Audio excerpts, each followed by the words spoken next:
Wow, I love that Kirishima got his All Might.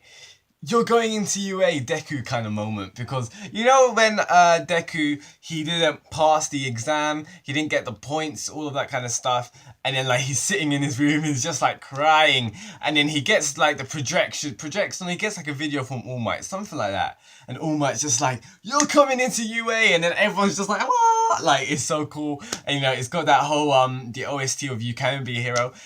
Kirishima gets it kind of that in this chapter, and it's so sweet and it's so amazing, and this is why I really am loving this chapter, and I'm loving Kirishima's backstory. No, I think we finished in his backstory now. It was a two-part series. Low. It was a two-chapter story kind of thing.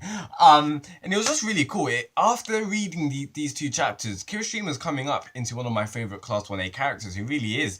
I just love him. I really do, and with the backstory in this chapter, with the things which are coming through and like everything, I'm just like, what? It's awesome. So let's actually talk about it, because with Kirishima, I'm seeing a lot of similarities between Kirishima and Deku, and I want to talk about that first, to be honest, because I think this is kind of interesting. Now, not only was it interesting with the whole fact that Kirishima had his whole projection with Crimson Riot, and obviously Deku had the same thing with All Might at the start of the series. What was interesting is what actually happened. Now think about it. All Might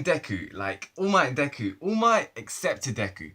And what I mean by accepted Deku is he gave Deku the reality of actually being able to be a hero. You know, before All Might, Deku, he wanted to become one, but he just didn't see it was possible. Like, he didn't know how. Like, he was quirkless. He didn't see how he'd be able to become a hero. So with this one as well, with Kirishima and Crimson Riot, Kirishima thinks he can't be a hero because he thinks, you know, his quirk's not flashy enough. He thinks he's not brave enough. He thinks he can't get into UA. So there's a lot of self-limiting kind of thoughts which are coming into Kirishima's head right now, and Crimson Riot basically gives him the possibility, even though it's indirectly like this via hologram. Crimson Riot's not actually speaking to Kirishima. He still is giving Kirishima that acceptance. He's like opening his mind and giving him that thing which is just like, okay, look, I can be a hero. I am manly. I am afraid, but that's okay, because I will jump amidst my fears. I'll jump into the ocean and save that person. And that was what really caught me when I was reading this chapter. I was just like, wow, Horikoshi, you are an amazing writer. The fact that you pour out so much time into your characters. You invest so much time into them. And you know it's good when you're like, wow, these guys can be a protagonist of their own series. Like, that's how great Horikoshi pours into these people. So with Kirishima, as I was saying, it's just so amazing how do I put this? His flashback in this chapter was like a warning. Not necessarily even a warning. Yeah, it was a warning, but it was a reminder so that he does not regress. So that he does not go back. And this is awesome in character development, because if we think about this, how interesting is this actually? Like, the whole point of this flashback is so different to other flashbacks, especially in this series and in Shonen. I know I talk about this a lot, how different Boku no Hero is in comparison to other Shonen series, but really, it's freaking awesome. Like, think about it. It's so cool. Now, with Kirishima's backstory, it's so different to everyone else's. Let's give an example of, who shall we use from Boku no Hero? Let's give an example. Bakugo's backstory, I can't remember when it was used. I'm either thinking it was during the All Might versus... Was it All Might versus One for... No, yes it was. I think it was All Might versus One for All fight, or it was during the exam arc. Now, I may be wrong because I can't remember where it was placed, but either way, this is still valid. Bakugo's... his flashback was used to spur him on. Like, he was just like, All Might can do this.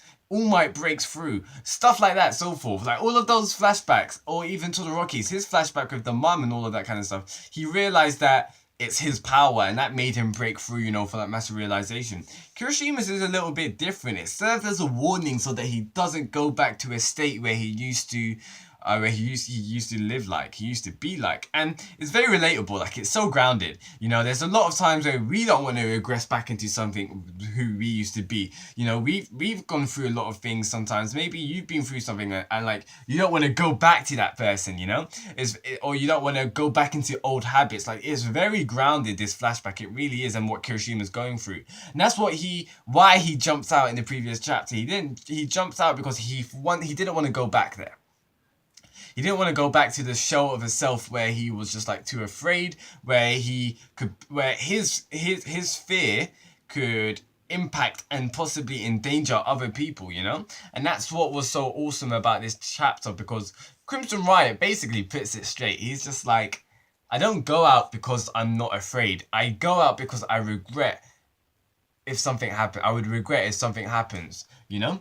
And that's what that's what kind of saves Kirishima, you could say. And that's what I like. That's why I was talking about it so much in my review last week. I was just thinking how astonishing that, how interesting is it that the flashbacks after the climax, you know? And it makes sense why this kind of flashback is after the climax, because it's a warning, you know? It shows you why Kirishima did what he did. He didn't want to regress. He didn't want to go back. And just seeing Kirishima through his flashback, how much he's grown as a character, it really is awesome. It really is. I love the characterization that Horikoshi showcased. And I loved what's the word? I love the focus that Mina got, Ashido, that she got. It really opened my eyes, because I really thought she was such a basic girl. Sorry for you Ashido lovers, I apologize, but I really thought she was just like a comedy kind of character. I really didn't think much of it. And it really does remind me of Mineta, because during the exam arc, when Mineta was going through some character development and that, a lot of people were thinking like, what's so special about Mineta? People thought Mineta was just a fan service kind of character, but you know, Horikoshi characterized him, brought life to that character, and it was awesome. And he's doing the same to Mina, and it's amazing. I'm loving her as a character. I'm so interested into her, because I didn't think she would have been like that. And I really do love the friendship which is kind of forming between Kirishima and Mina. It's just amazing, the whole fact that she was just like, we're home buddies now. Like, I find that so cute. That is so amazing. But yeah, it's just lovely. Now, aside from that, as we go deeper into Kirishima's character, there's other things which is pretty cool, like to see how the whole point of the whole manliness thing, like how manliness is part of your soul. It's not about you being confident. It's not about you being the strongest. It's about you basically going out there and doing the thing, which is basically making the tough call. It's making the hard call. And when you think about this, like, wow, it makes sense. And you see Kirishima do it throughout the series. For example, in the USJ arc, like right at the start of the series, Kirishima joins Bakugo to fight some people and to like fight Kurogiri. Pardon me. After that, we see him do stuff again, like jump out into the fray. And that's when he's just like, let's go and save Bakugo, the whole rescue Bakugo kind of thing. Like, it just makes sense and why Kirishima does what he does. Now, it's interesting, again, it shows the fact that, you know, he kind of nearly regresses, he nearly falls back in this arc, because it shows you that Kirishima's character hasn't fully developed. Mina says it herself, when you fully overcome all these pressures and all of that, then come back to me. So it shows you that during even this arc when he was fighting Rapper, yeah, he's not fully what's the word, developed. He hasn't fully changed yet. And it's a process. It's a learning curve, you could say. It's a journey. And I'm awesome to see how Kirishima continues to grow, continues to get polished and refined, and gets into a better hero, because I think it's gonna be pretty awesome. Now, you know, the whole fact that he kind of jumps out from the past couple of chapters was so awesome, so hype. And I love how we come back to Fat Gum at the end of this chapter. And Fat Gum is just a hero in the fact that he won for Kirishima. That's what Fat Gum did in this chapter. And or shall I even call him Fit Gum now, because the man is just like Hercules right now. Is so hype. Fat Gum is so hype right now. But he literally did win this fight for Kirishima. He's just like, you underestimated him, and that's why you're gonna lose. But I underestimated him. But no, you underestimated him as well. So like, I love Fat Gum. He's just so cool. But it shows you the whole point that he didn't really think Kirishima had it. He didn't think Kirishima had it in him, to jump out and save him. And it shows you that Fat Gum's just like, my bad. Now I know that you're a manly hero. You really are one of the bravest out there. And Kirishima is. That's why I think I didn't say it in last review. I think I said in review before that. I said that this fight is a win for Kirishima. It really is, in my opinion. Not just for his character. And the fact that he did jump out, because from the flashback, he was too scared. He couldn't do it. But this time he actually goes jumping out. And I know a lot of people are saying like the whole fact that this was a foreshadowing this is a foreshadowing for Kirishima and Mina to fight the rock villain guy. And I think that'd be amazing. I think that would be awesome. So they can not get a rematch because they didn't even fight. But I think it'd be amazing just to see like Kirishima truly fight against his biggest titan, in the sense that the first time he saw him, he was too afraid to move. This time, he would probably get up and, charge at him. And I think that would be amazing close to his character arc of his insecurity and his shyness. Now, I doubt it's going to happen this arc. This is probably in the future. I don't know when Horikoshi will do it, but I think he'll do it. But yes, this chapter really was amazing. I'm so hyped how this chapter was. And I did like the fight between Fat Gum, Kirishima, Rappa, and all that kind of stuff. It really was interesting. It was different, It wasn't like your stereotypical fight.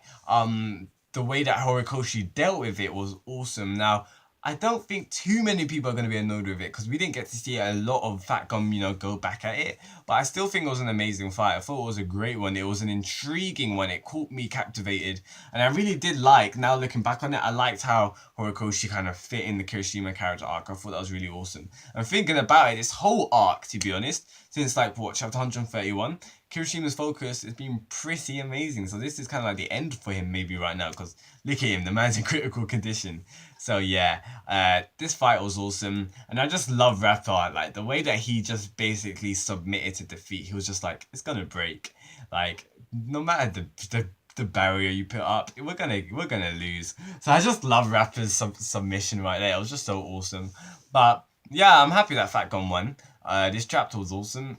And yeah, that's enough from me, guys. Please tell me your thoughts in the comments below. If you liked anything I say, please drop a like. That will be greatly appreciated. And we'll have to see what happens next week. I do think the fight is ended. I don't want it to continue. I really don't. So we'll have to see what happens next week. Because, we've got like Uraraka. What's happening with Dragon Lady right now? Like, Ryukyu. I think that would be pretty cool to go back to that. Or maybe we'll go to, Deku, and Tintin. So that would be pretty cool. So guys, please tell me your thoughts in the comments below. If you liked anything that I had to say, please drop a like. That will be greatly appreciated. And subscribe for weekly reviews of Boku no Hero if you haven't already. My name is Sam. Peace out, guys, and goodbye.